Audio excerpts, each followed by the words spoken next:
echegwa my ihe. Onye legi like this, ye chana my ihe. Amam no itike iwo. Ashima madon hamabuogi. Obi agala or bagala or whatever your name is. Ashima madon has strike you to death. Ashim, may you never live to see anything good. It is very useless. You that came out that J-Pipe and I want to. Ashima madon hamabuogi. May you never live to see anything good in your life. So because of J-Park, Gara China, that makes him that's all he right? Or because of J-Park with the best blogger, that makes him an innocent. Or because of J-Park in China name commercial back to back, that makes him an innocent person. Imani her brain. Imani her brain. Ele China am like this, you know. Something minus or minus. So you know who J-Park, when J-Park will come out and carry false propaganda against others. Now all of you are now about it. You are an idiot. Echem ni my mam ne marife.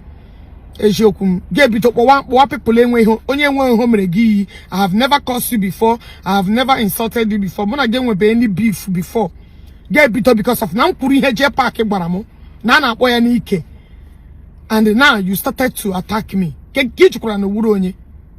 Kijikura no wuro onye kam na jogi kijiri wuro onye. Iwu okuka agri kito fruche ya. That is what you are. It is very useless. Nah, J-Park aga fele benamia. Onye na zoga ebo ga free na ebo no.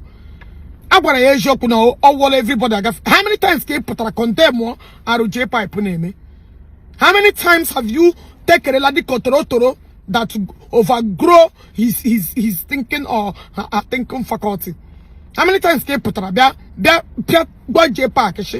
All the people who are insult now no matter. The first thing he get make a video is to start cursing your mother. Because you need not hate for him, the maggot cake for ya. It for ya wine, get all your get all your maggot, all everybody that concerns you. Ona kafela, nena we say naki we inango that J-Pipe when him tune up or a nick get gang wire. Echpom name my ama in fact you idiots. The church of you guys are hopeless. Iberi ko ku get boost up wa me atamene na lebu kubuogi me wota na so many kubuoro mugi because you were a very useless hopeless man. I thought you were a brain in a hatch you na chop you give before and when I imagine eketeginaka you that lived the mama be live for years and when he ekete hinama gabega mana nyishika toro bia then ekuchi madonte come on serious so come on go and take care of your problem. You with a family problem, noise. Are you normal at all?